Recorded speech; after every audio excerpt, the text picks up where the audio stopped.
Time is promptly 6:30. Music begins at 6:45. 1,000 Hope Avenue in Sac. Join us on Thursday, December 8th for KISS 107.1 musical guest for Tories Believers. The Christmas Lights Extravaganza, December 9th and 10th from 6 until 8 p.m. 2400 King Road in Bridgeport. Drive through our Christmas Lights Extravaganza and see the beautiful lights, Christmas tree show, and Christmas food. The Humane Society of Saginaw County hosts the third annual Santa Claus, December 10th from 10 a.m. until 3. 3055 Harrison in Carrollton at St. Josephat Hall. There'll be pet pictures with Santa, cat and kitten adoptions, raffles, a silent auction. For those of you listening, we're going to get started in just a few seconds. Make an ornament with Culver's, December 14th from 4:30 to 7:30. 8100 Gresham Avenue in Saginaw. Come enjoy this free event with your families. We'll have ornaments that you can paint, color, put jewels on. Kids, come make your own Sunday. One ornament per child while supplies last. Community organizers, please send your events to the KISS community page at least 2 weeks in advance. For more details and to find out about all the great events, log on to KISSWTLZ.com. KISS 107.1 is WTLZ Saginaw with Steve Harvey in the morning and simply the best R&B all day. Take us everywhere, your smartphone, in your car, to work, or live at KISSWTLZ.com. We're KISS 107.1.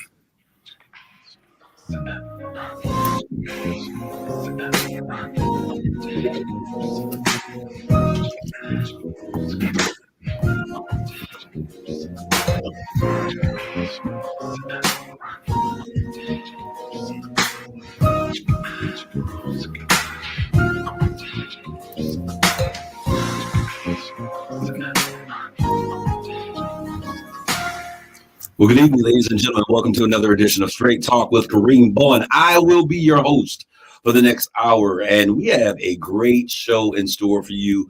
As you know, good evening, Jenny DeMoore, the first one in our social media stream. As you guys know, we have started a conversation, and I apologize for not being able to continue that on last weekend, but I had some throat issues, and so I had to take care of myself. But we are back, and we're going to continue this conversation on today. We were talking about the breakdown of the Black family the last time we spoke. But this time, we're going to get into something that I started talking about for today's show when I started talking about the importance of us recognizing and not going down the rabbit hole with people saying that the issues that they are experiencing in the Black community are because of the degradation of the Black family. There is a reason why Black families have experience the things that they are dealing with and the issues that exist as it relates to crime, single parent moms, and all the such and the like. And so we're going to talk about that today. I have a special guest who's going to be on the show today. He's going to be in our social media stream. So those that you are watching online, you will not only hear him, but you will see him as well. But those that you are tuning in, as you often do, and I appreciate your listenership, making this show the number one radio show in its demographic. I certainly appreciate you. I want you to like, tag, and share this show so that we can continue to do great things together. So I'm in the studio once again. I said all of that because I had to catch us up from a whole week of not being here. But I'm in the studio today with my main man, the Rob Father. What's going on, Rob? What's it going, man? No flip-flops and shorts today, huh? You want to hear it all the way. I got a trusty shirt on. I'm messing with my man. He loves the weather. No, he doesn't get cold very fast. He's a different kind of brother, if you know what I'm talking about. So, Rob, how things been going with you, my man? I'm good, man. I can't complain, I mean, I could, but, that's not the show. It's not the show, but not today. Not today. I certainly want to thank you all. I see you guys coming into the stream. Jackie, Wade, Day, thank you for sharing. Those of you have to tag your family into this conversation as we begin to talk about the issues that we're going to be addressing in this segment. We're not stopping here. We're just getting going. But as we turn the curve, we're going to be talking about building vision boards and creating a vision board for the entire family. Oftentimes we're thinking about the individual, and this is my vision, but we're going to talk about a family vision board. What do you think, Rob? Oh, well, interesting. About 3 years now, you started out to talk about vision board. That's what we were talking about. We were talking about the individual and having a plan for your life. But this year, I think it's very important in terms of where we are and what it is that we need to accomplish as a village, that we bring the whole family in. There's something called the family crest.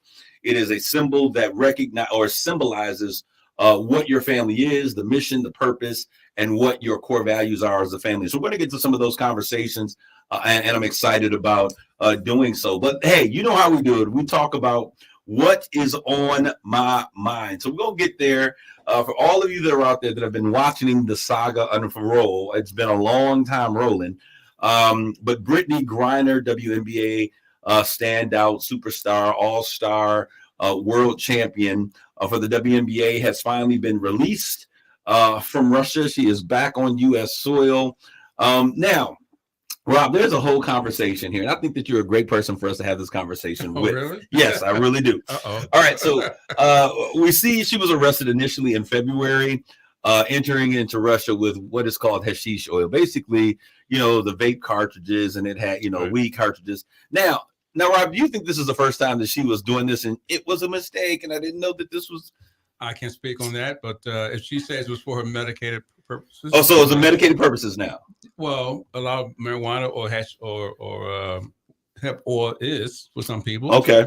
So I don't know. I don't know all. Whatever the reason. I don't know. Yeah, the whatever fact of the matter is, But this to answer was. your question, I don't think that's the first time, though. No, I don't, and I think that she got caught this time. I'm glad she is at home. She is back home doing what she loves. She's probably not going to be home for a minute, because they got to take her through a debriefing process. And so she will be debriefed, and they will talk with her about every element. There's going to be extreme physicals. I mean, they're going to look at and just cover every area of her body, because oftentimes, they try to, what do you call it? Use people as double spies or double agents or whatever. And so they got to go through this whole process of what's the term? It's not deactivation, because she wasn't deactivated, but you understand what I'm saying. But they take her through Right. decompressing and dealing with all of the issues, making sure she's socially, emotionally okay, she's physically okay, that nothing was done to her person that puts her or her family at harm. So that's one of the things that's going to happen. Now, she basically was exchanged for what, and this is my term, not the actual term of the man, but Ivan the Terrible. This guy is an extreme terrorist to American society. When I say that, I'm talking He's about an arms seller. arms seller, dealer, absolutely. And so this was the deal. And so, the pundits were saying that Russia wins on this one. So this is what I want to say to all of our Americans, and especially our women and those brothers who are playing basketball over. Stay your butt out of Russia. I know that this may be unlikely. This is not the time to be in Russia. Anyone who has any type of celebrity or personality or clout, I think, is going to be used as a bargaining tool. And if we can get celebrities back for individuals in exchange for individuals who are doing heinous crimes, trust me, they're going to do it. She's back home. This is the conversation I want to have, Rob, because this is what came up, and we're going to move forward. One of the parts of this conversation is that people were thinking that because she is a woman of the LGBTQ plus community, that has been one of the reasons why they have been slow to move on getting her exit from Russia. There were a lot of people. I mean, there's a lot of kickback, and I think it was Tavis Smiley. I was listening to one of his shows. He was like, the black churches ain't saying nothing about Brittany Griner being over there, because she's married to a woman. Now, she's a big woman. She's a tall woman. Yeah, that's what I mean. She is very she's big. She's tall, she's thick, she's muscular. Right. What do you think, Rob? Is there any do you think there's any truth to that conversation? No, not much. There are LGBT people in Russia all over the place. Even some within the ranks of the Soviet army or Russian army. But I don't think that was just it could be a whole bunch of things. I think a lot of it has to do with politics than anything else, because of the situation. Long before the Ukraine war broke out, there were other issues going on. Remember, we're dealing with Putin at the time. Now, I'm guessing. Now, I've thought about this many times. Had Trump been president, then Brittany Griner would have been either stay over there, or she would have been released because it would have been easier to negotiate. However, because of certain other factors going on. I mean, there's a whole war going on in Ukraine that the U.S. is helping to fund and sending drones. I'm speaking before Ukraine even broke out. Okay. She was already a prisoner. Had that not, before that broke out, I think had the relationship between us, meaning the Biden administration, and Putin's administration, been smoother, then she would have been released. Just like the reporter, the journalist should have been released as well. But Yeah, but yeah. we all this. I don't think this has very little of anything. But this does tell you, this does say that, you got to have some celebrity. If you're going to be going to these countries and doing whatever you do, I agree with that. like, make part. sure your country sees you as valuable enough to bring you back. Bring back the man. His family wants him back too. If we got some more criminals in the back corner of the Pentagon, release them and let's bring all of our Americans home. Let them have them back. I mean, Russia can't even deal with Ukraine. Yeah, but to answer your question, though, I think it has very little, if anything, to do with her sexuality. Okay. Or the fact that she was married to, that she is married to another woman. I think has little to do with that. We can't prove a that. fine woman too. She got a fine wife, but that's a whole nother conversation. Right. But I was wondering, Rob, if anyone would see that differently. There has been a whole conversation about that, but we're transitioning. We're transitioning to the great state of Georgia, where presidents and senators are made.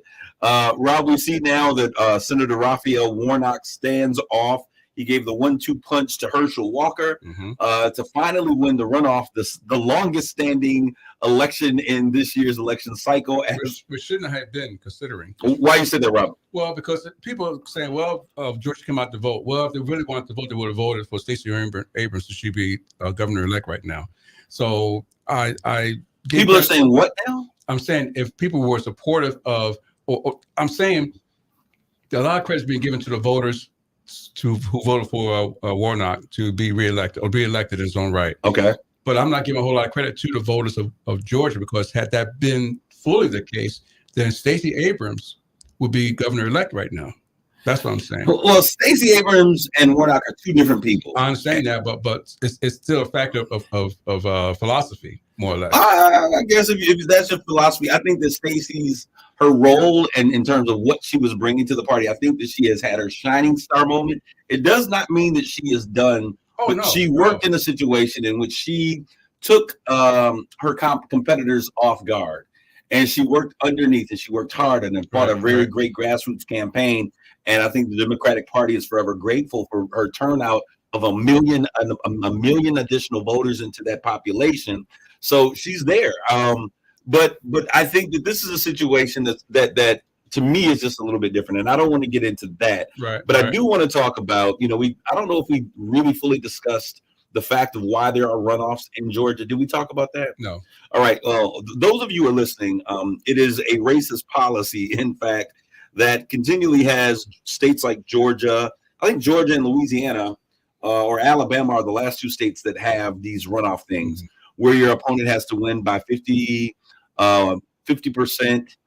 plus one vote in order to take the. And that was actually instituted for to keep Black people from obtaining power in Georgia. This came into being as we were given the right to vote, and we were showing up at polls, and we were putting forth candidates that were winning. So if there was a close vote and you did not win by 50, it allowed everybody to go back, give them 2 weeks, and then it would allow all of the whites to come together and coalesce around their one white candidate to keep that Black candidate from being able to obtain power. The ones from voting again. Absolutely. Right. And so when we look at these things, our history is entrenched with these systems, and people don't want to talk that and understand that systemic racism yet exists, but it is here in many facets, and that's one example. But Raphael Warnock does the 1-2 punch on him. Dems would have had 49% control. Can we give a shout out for those people who voted for Herschel Walker for giving a fine concession speech? No, not on this wrong show.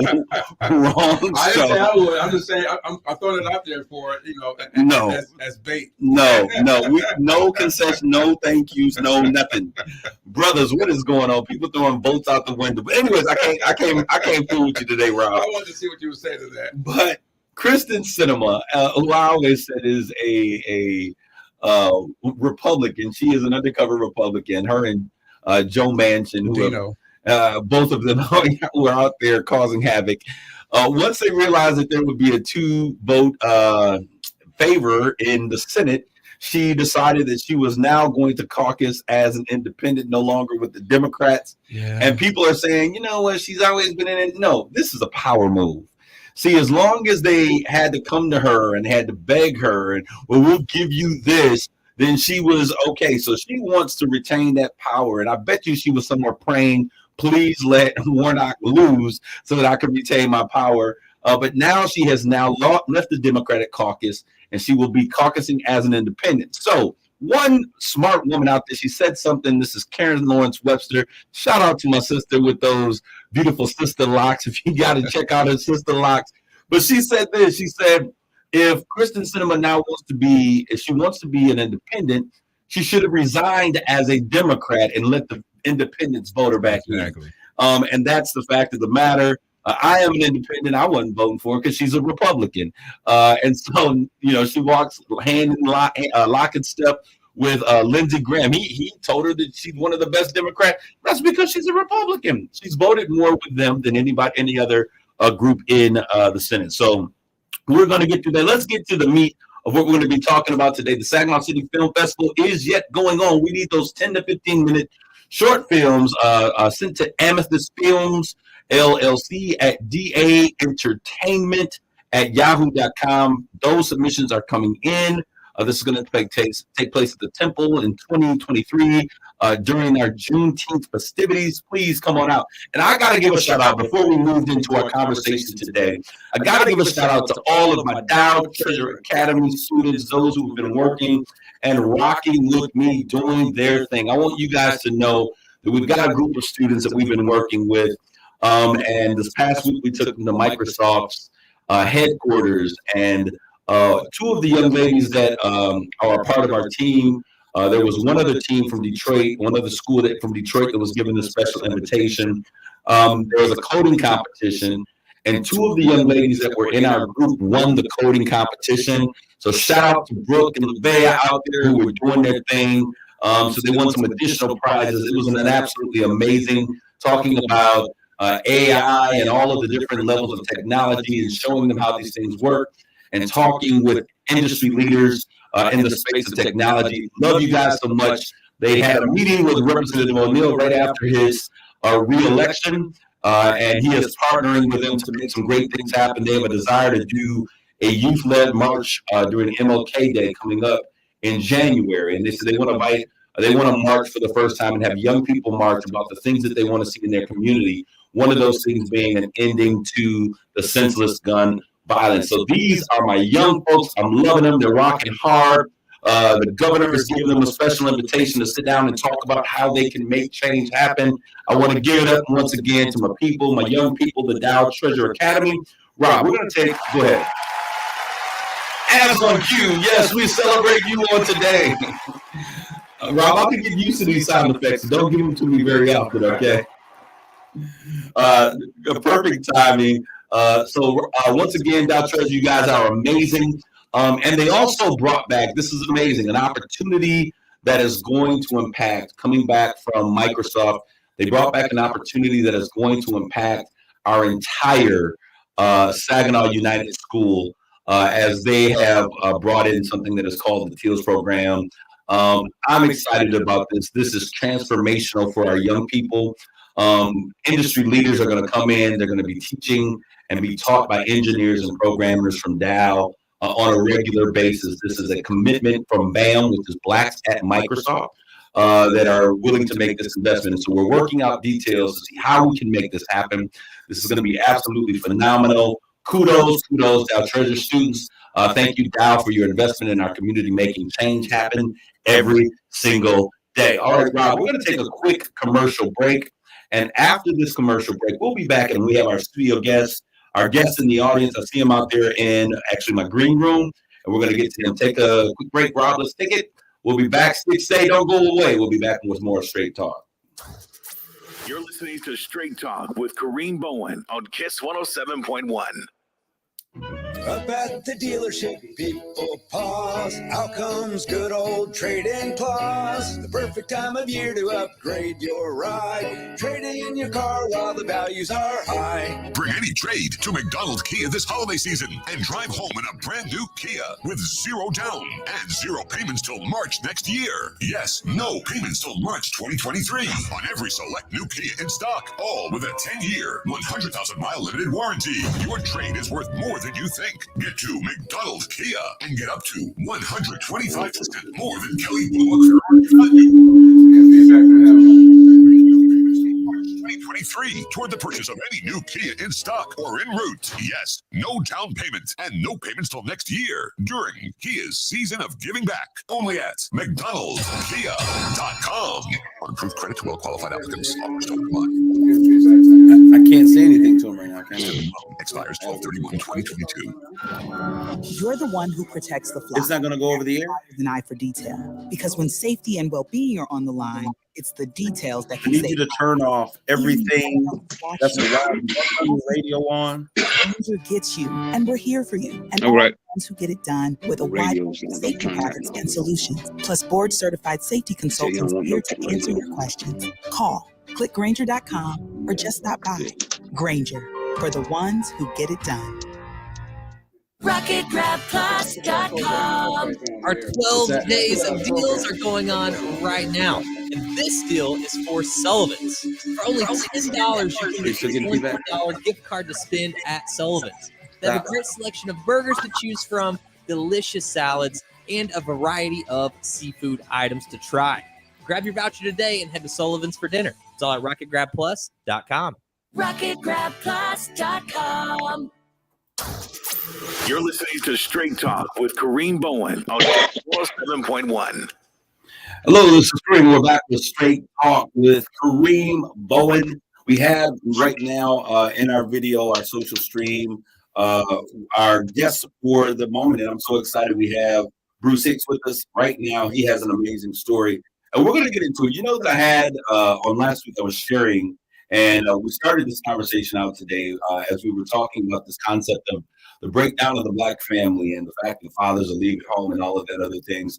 70% of Black children are born into single parent families and all of these other things. But one of the things I told you that we have to be very careful when we have these conversations is that we have to have this conversation in the light of understanding the impact that the criminal justice system, and I struggle to say criminal justice system because oftentimes our Black men don't find justice in it. But we have to take into light the fact what happens with the criminal systems and how they play an intricate role in the dynamics and the destruction of the Black family by policies and rules and laws and regulations that are implemented, by undue justice practice, by oversight of justice, by the lack of the presentation of justice. And today we have a young man who represents that.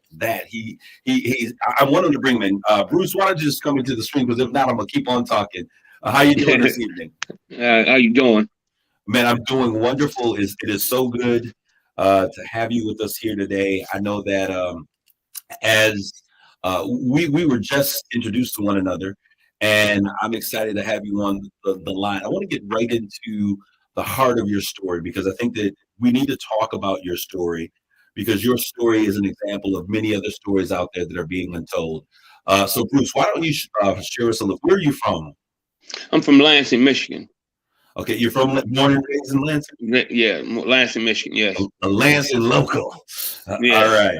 All right. So you were, when you first came into contact with the criminal justice system and you began your journey through this process, how old were you? I was 17 when this case happened. Okay, 17 years old. Mm-hmm. And I want our people to know that are listening, you are currently how old? 65.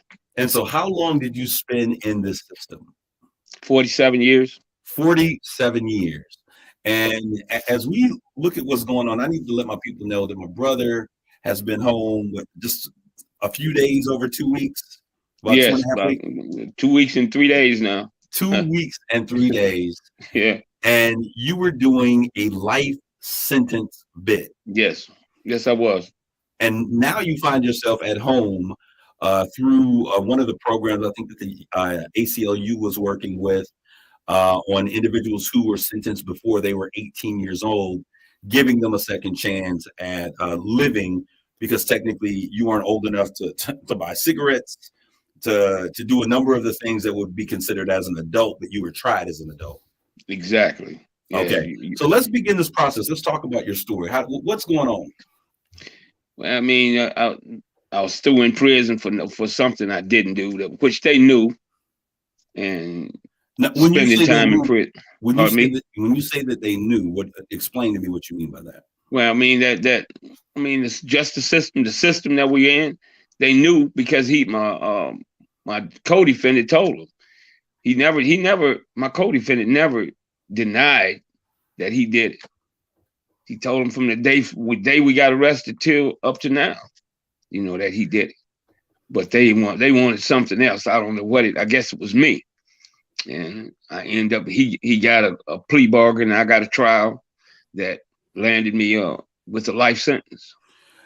So now, when we talk about because you sent me over the case number, so I had an opportunity to take a look at what we're talking about. We're talking about a murder case, right? Okay, and so this murder case, you were charged with murder, and the story would have it, as you were saying, that there was actually someone who was confessing to the murder that took place. Yes, my co-defendant. Your co-defendant, which is my brother. Were you guys tried together? No, we wasn't tried together. He didn't go trial. He got a plea bargain. I went to trial. And you went to trial with someone else saying that they did it, yet you were found guilty of murder. Right. And the co-defendant spent how much time behind bars? He's on our case. He spent 5 to 20, about 5 years, like maybe 3 years for a couple of months. And you were in prison for the total of 47 years. Yes. Okay. So tell me, how does that happen? You go into court. Were you amazed when the verdict came back? Did you already know that there were some things that were not happening right in your case?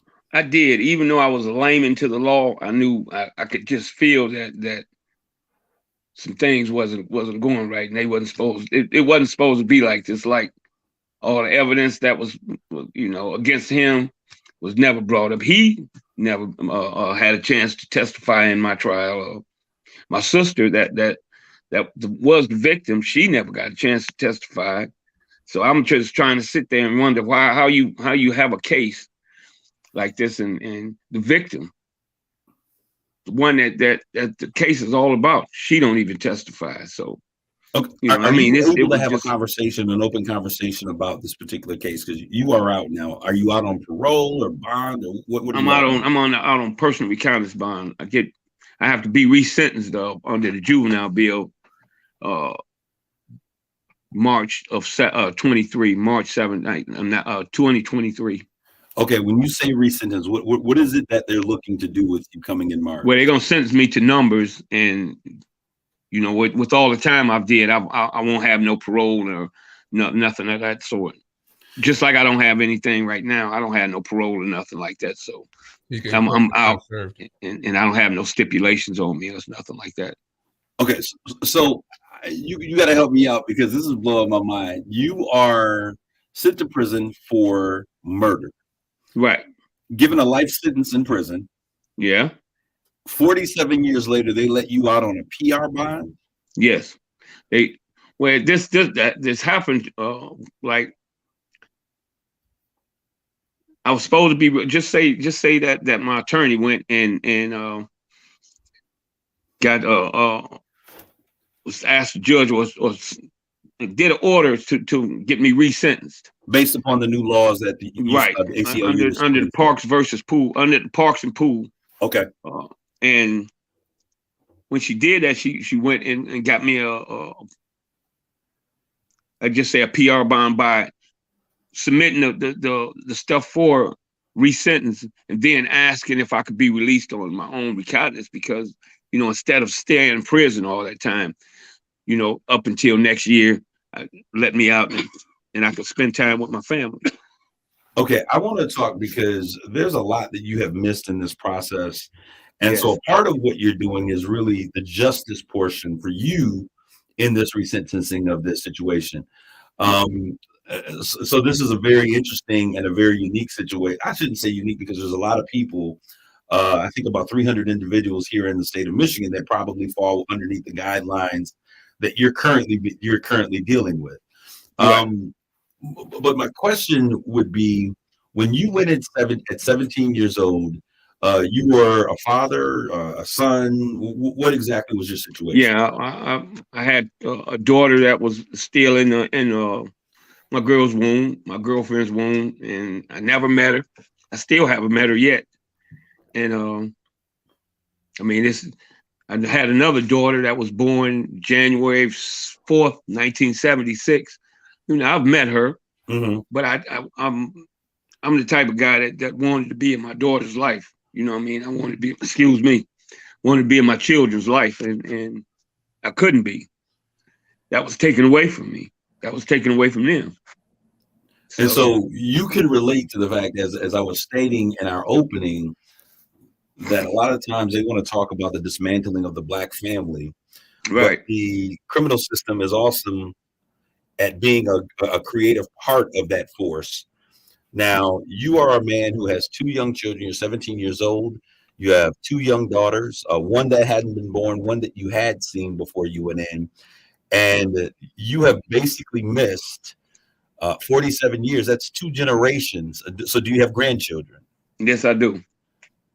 I've met one set of grandchildren. I haven't met the other ones. Okay. Are there things in place set up for you to be able to make a reunion with those children? Yes. I'm gonna go see them very soon.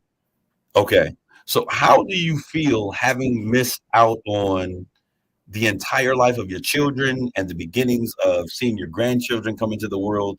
What has been the personal impact on you as a man? Kareem, I'm really upset about it because I was supposed to be there. I was supposed to be there for them, and I didn't get the opportunity to do it.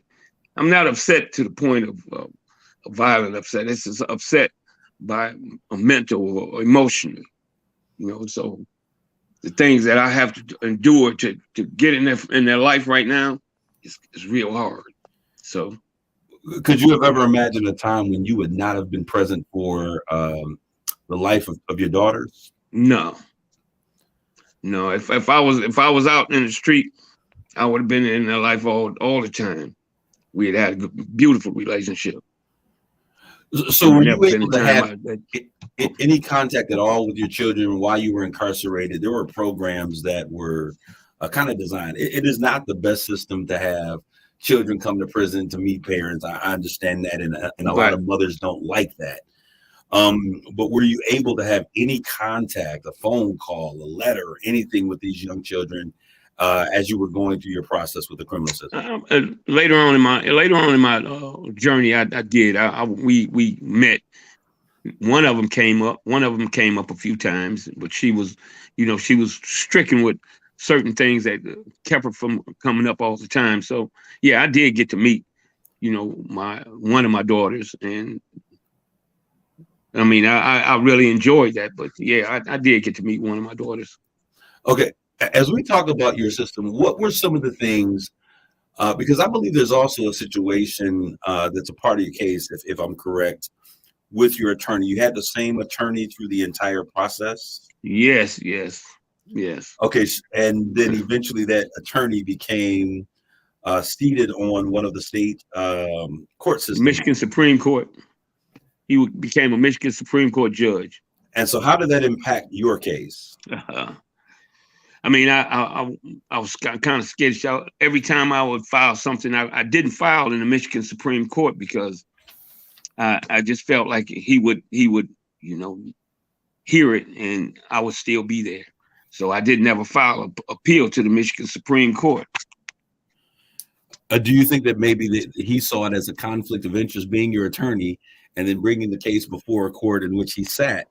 Yeah, I really think, honestly, I think every time that his name came up on papers, that's why it was rubber stamped and sent back to me, dismissed without merit, all kind of other things. Yes, I truly think that, it was a big impact on everything that happened.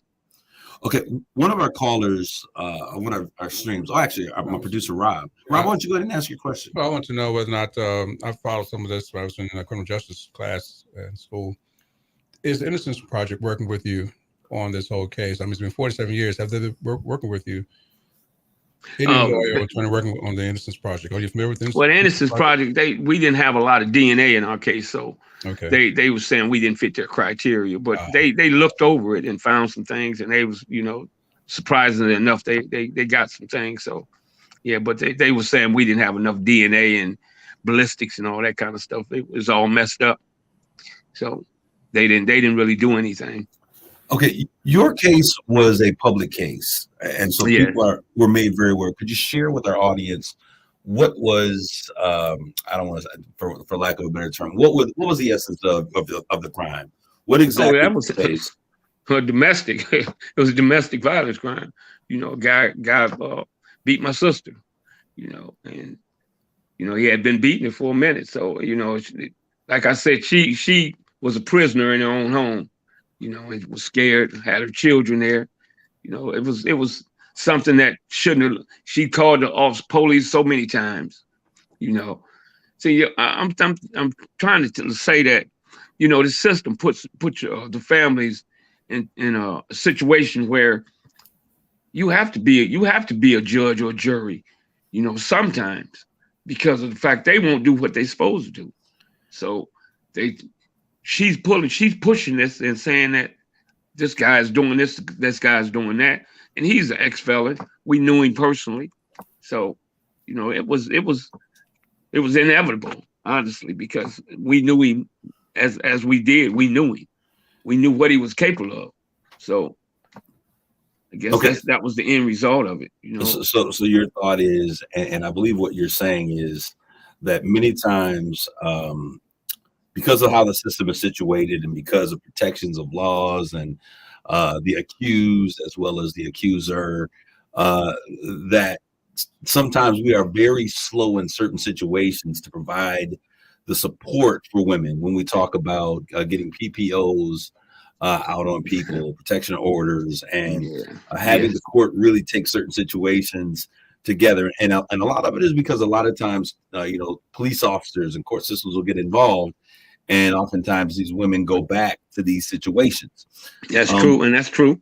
And so they sometimes make our families feel as though it is impossible to really find justice or protection within the system. Right. And so you and your brother, how old was your brother at the time that this took place? He was 19. He was 19. He was just turning 20. Okay. So you and your brother found yourselves in a situation where he was just like, I can't take it anymore. How did you get strung into the situation? If your brother has made full confession to the fact that you were not involved and this was him, how did they bring you into the situation at hand? Coaching an eyewitness to say that everything he did, I did. Everything that was on my brother, that I did it. Okay. They saying eyewitness seen me do this, eyewitness seen me do that, eyewitness seen me do this, which they couldn't never seen me do anything of what she was saying, but that was the crux of it. Okay, so was this testimony in court? I mean, how did this come she testified. They put her up there. Okay. Yeah. Police saying that you know I did this and did that, which again was very false. From the beginning of the time that this happened, have you ever not maintained your innocence in this case? Now, could you answer that question again? Was there ever a time that you have not maintained your innocence? I mean, so no. I stood on that all the time for all the years I was incarcerated and now. So do you think that one of the reasons why you spent so much time is because you refused to cop to the things that were happening? I did. And you know, this is interesting because when I started it, admitting it, saying, okay, well, I'm gonna go against from saying I didn't do it to I did do it. I'm accepting everything. Regardless, even if I said I didn't do it, I'm still accepting all responsibilities for whatever happened. Mm-hmm. But they didn't want.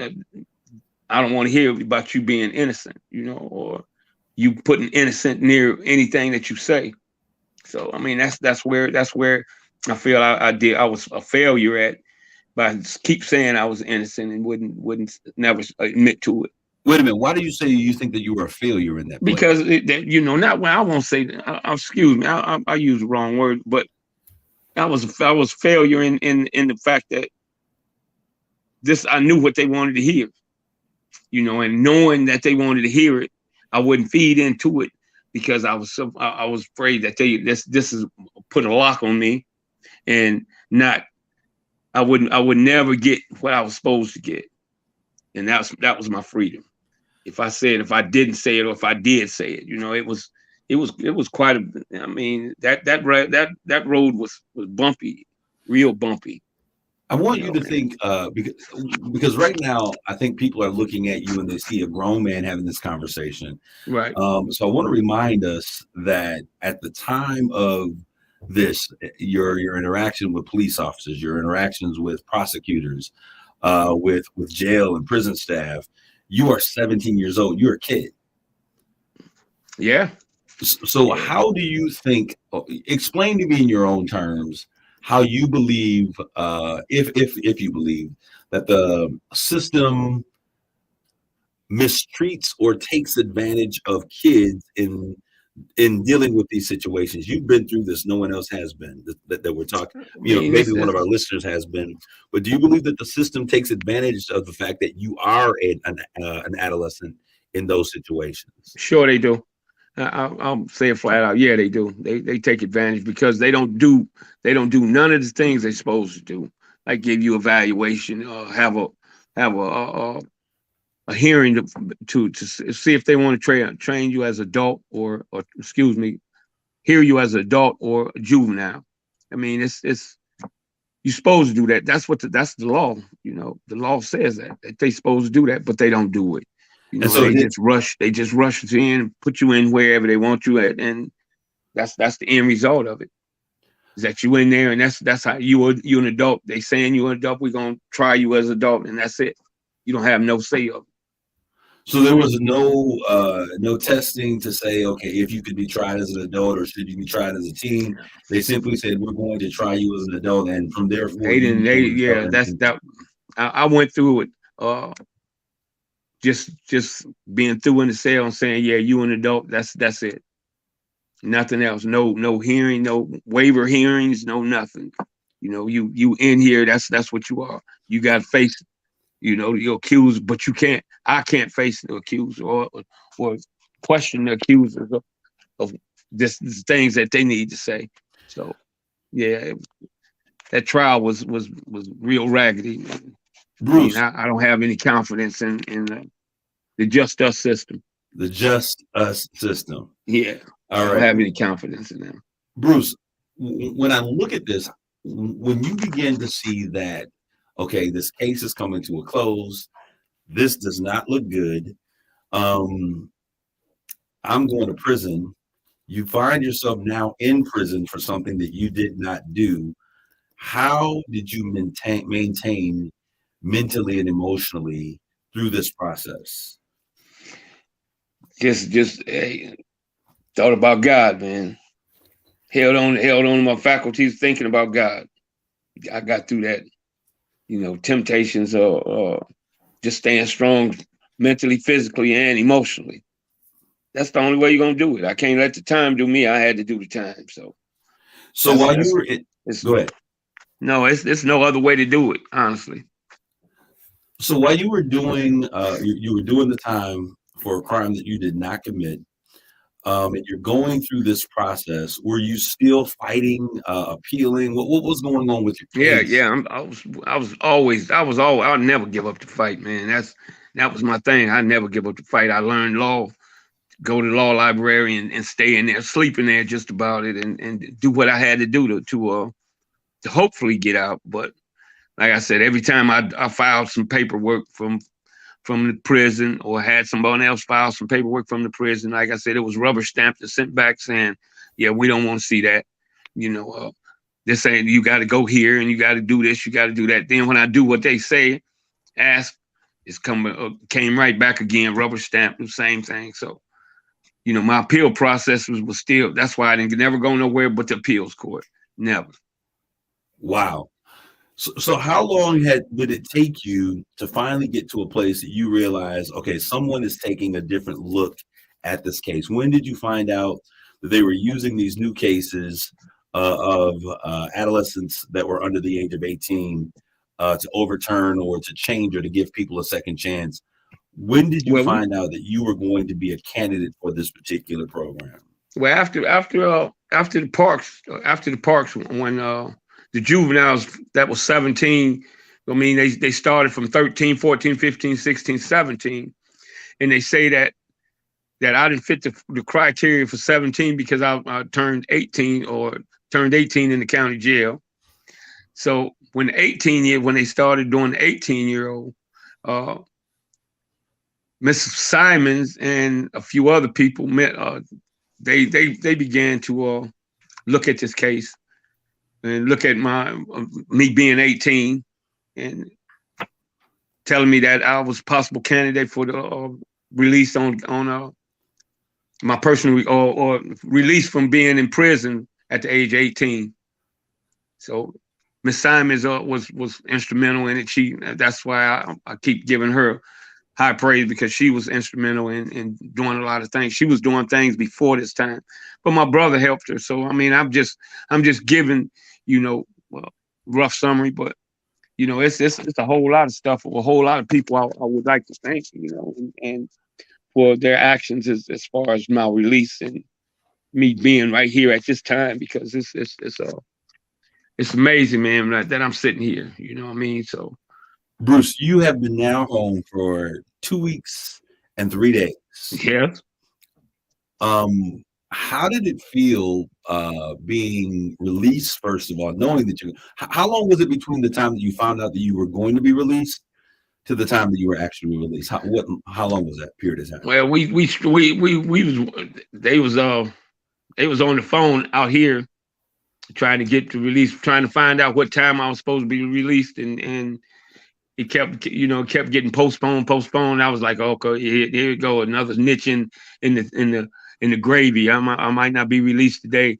And then when I called my brother at my mother's house, and he said, "You'll be home at 4:00," I was like, yeah, okay. I didn't let it register until they came and told me, look here. They called me up front and had me sign some papers and all kind of stuff like that. I said, okay, it might be happening. And then when 4:00 came and they called me up front, and I got into some clothes and some shoes, and I was like, it's happening. And I walked outside and just breathed, man. I just let it. I just breathed, seeing my people, and that's it. Now, there's another remarkable side to your personal story. And for mothers that are listening, for all of our moms that are out there, I shared this with my mother the other day. Especially Black women. Black women don't have a chance to give up. Giving up is not an option. And I was thinking about this because I thought, like, when moms period, when a child gets sick, the mom will go into the room where the sickness is to take care of the child. COVID, what is COVID? Because if a mom's child is sick, she's going into the room that's right, where the COVID is, and she may get sick in the process, but she's going to take care of her child. Now, that's it. So I salute all of those mothers out there that we sometimes don't think about it. And I think about how many parents, how many moms are out there that have dealt with COVID, that have dealt, with the flu, that are battling with, RSV and all of these other things, who always put the love and their care for their children before their own. So shout out to you, moms. Yeah. Now, the other amazing part of the story, Bruce, is the fact that you have a mom that never gave up. Tell me about never mom. wavered. Tell me Never about wavered, mom. man. Not only did she give up, never wavered in her stance that you were innocent. Nope. Innocent, yeah. Tell me about she mom. never wavered, and God, I love that lady to death, man, for real. That's me. So what role did she play in you keeping your head in the game while you were going through this process? She was my strength. Just to see her, she was my strength. Anytime I got a chance to see her, that's what I held on for her. She held on for me. Man, it's all right, my brother. I'm gonna tell you, man, I was so blessed. Jackie Wade Day, who was in here, and she brought the two of us together. And Yeah. for those that are listening, my desire is going to be to see how we can help you through this process. You've got 3 months, pretty much January, February, and March, or 2 months, that you're going to be able to go back and be resentenced. But I think there's an element of justice that needs to take place. Yeah. And so Yes. that means that no one should be incarcerated when they are innocent and facts and details prove the same, and then just be allowed to be released, really on some new legislation that if not were there, they would have kept you in locked up. Yeah. So I think that this is one of those times where I think the good John Lewis says that this is some good and necessary trouble. So if you're Right. listening to this conversation and you happen to be in the legal field, or you happen to be a judge, or you happen to be an advocate for prisoners' rights, or you're part of the Innocence Project, because I know that there were a number of you that I've worked with before that are out there that are involved in those programs, I want you to reach out to me. You can hit me on Straight Talk with Kareem Bowen. You can always shoot me an email at kareem@kareembowen.com, because I think these are issues that are worth fighting for. These are the things that we have to begin to make change happen, because if it happens to one of us, it happens to all of us. And as I said, that Bruce is probably about one of 300 other individuals, as I was looking at some statistics of young Black men who fall into this same population. And we understand that this is something, there are thousands of young Black men who are falling into the same place. But I'm going to get back to Ma real quick. How old is your mother? I want to share that story. 98. 98 years old. Oh my gosh. Yep. That gets me. Because Mom was saying to Miss Day, and Miss Day, I was talking Jackie Wade Day, who I also call Mom. She was saying that the thing that she had been praying for the 47 years that you were gone was that she believed that God was going to allow her to see you be released before she left this earth. Mm-hmm.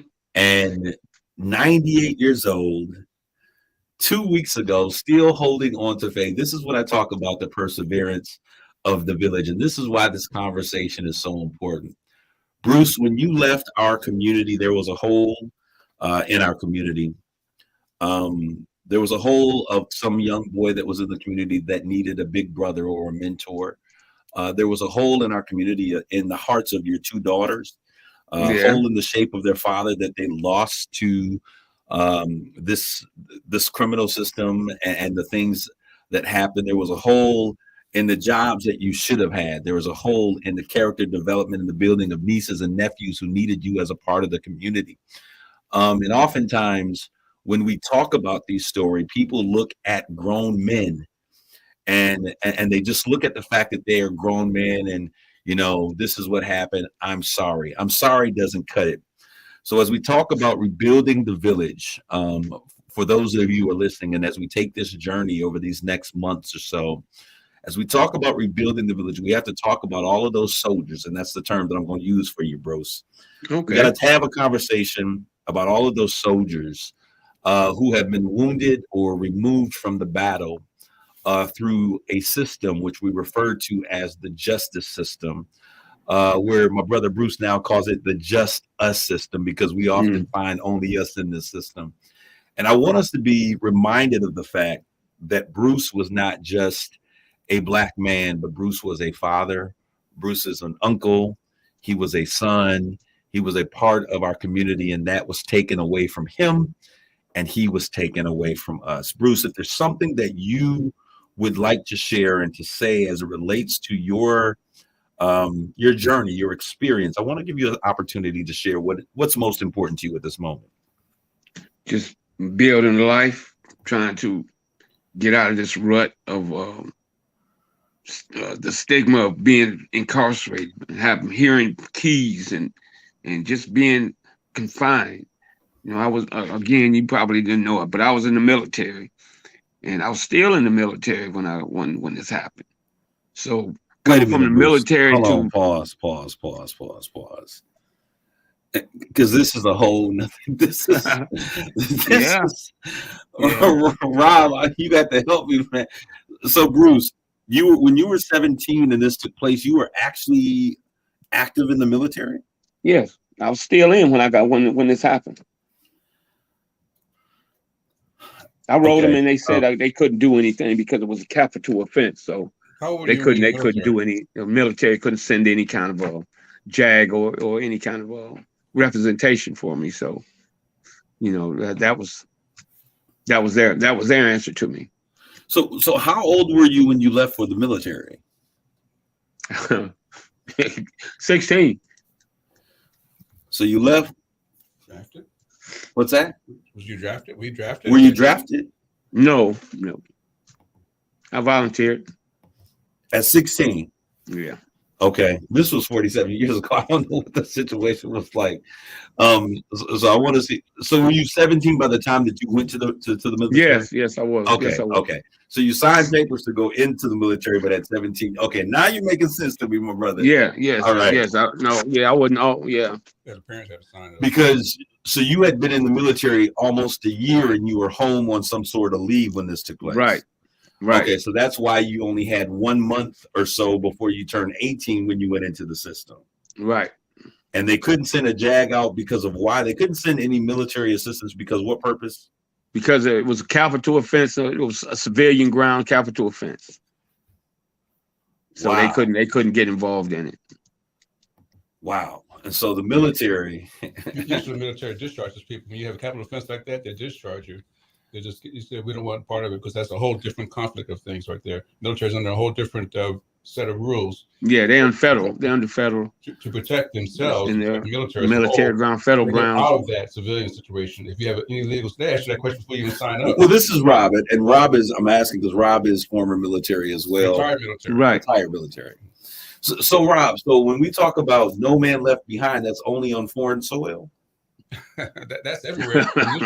But there are exceptions to that sort of thing. That initially means just, when you're trying to save somebody, whatever it is. But when it comes to the legal system, trust me, the military would rather stay out of that, if they can help it. Unless it's in the military. Okay. Something that happens in the military, like a capital offense happened outside the military jurisdiction. Yes. It's against the law to have anything to do with that. They'll discharge you first or not allow you to come in second, depending on what it is. I appreciate that insight. Okay, so Bruce, what are we doing next? So you are home. You've been home for 2 weeks and 3 days, as you said. Mom, who is 98. What was the first thing she said when she laid eyes on you, Bruce? No, we hugged and said it's over with. I'm here with you. Yeah, we hugged and it's over with. That was a great moment there. Wow. Real. Yeah, that's it. That's all we did is say, well, I'm here now. So shout out to Mom for keeping the faith. Yeah, she there, man. That's like I said, that's my queen. Wow, that's beautiful. Okay, so I want to ask this last question. We got we're running out of time very fast.